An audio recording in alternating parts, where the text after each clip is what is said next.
Where would the coup leaders in Niger possibly get the idea that France had any interest whatsoever in intervening in its former colony? Well, it might have something to do with a statement that was put out by the French presidential palace, the Élysée, on Sunday that read, quote, "Anyone attacking French nationals, the army, diplomats and interests would see France respond immediately and intractably." And by French nationals, they mostly just mean one guy named Mr. Uranium, because Niger is France's top supplier of it, providing 15% of its total supply and a fifth of the European Union's. And the mineral is absolutely critical to power France's nuclear reactors.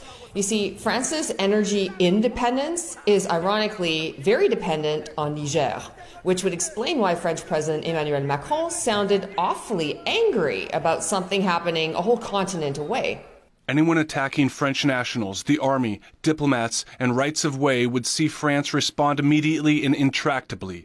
The President of the Republic will not tolerate any attack against France and its interests. Yeah, those French interests would certainly include uranium. And now we've been hearing multiple Western press reports that the military junta, now in charge, has cut off exports of both uranium and gold to France, and that comes as really bad timing for Paris, which has become even more reliant on its nuclear power plants after cutting itself off from Russian gas with the rest of the EU to impress Ukrainian President Vladimir Zelensky, in kind of the same way that college party guys work themselves into a frenzy and do dumb things like jump off a roof to impress girls.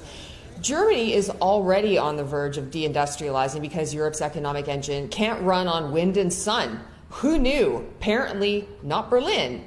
But at least France had not completely bought into Berlin's green fantasies and mothballed all their nuclear power plants, although Macron was certainly heading in that direction. So plan B after the Russian gas cutoff was to power them back up. But now Niger has suspended the export of the uranium that they require with the immediate effect.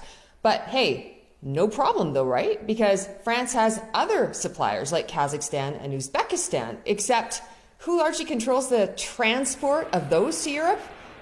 Russia's nuclear giant Rosatom. Whoops.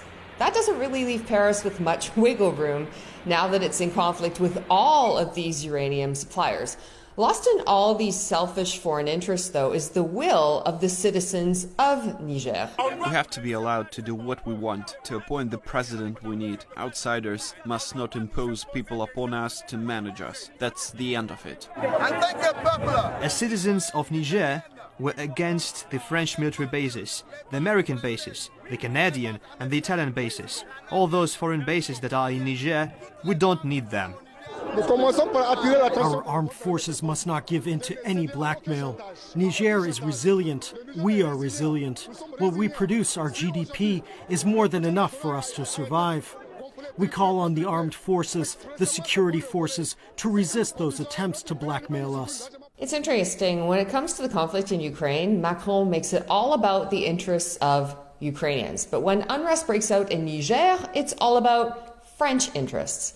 It wasn't that long ago that Italian Prime Minister Giorgia Meloni was undressing France on the world stage and exposing its colonial interests in all their glory. This is a child who works in a gold mine in Burkina Faso. It's one of the poorest nations in the world. France prints colonial money for Burkina Faso, which has gold. In return, they demanded 50% of everything Burkina Faso exports ends up in the coffers of the French treasury. The gold that this child goes down a tunnel to extract mostly ends up in the coffers of the French state. So the solution is not to take the Africans and bring them to Europe. The solution is to free Africa from certain Europeans who exploit it and allow these people to live off what they have.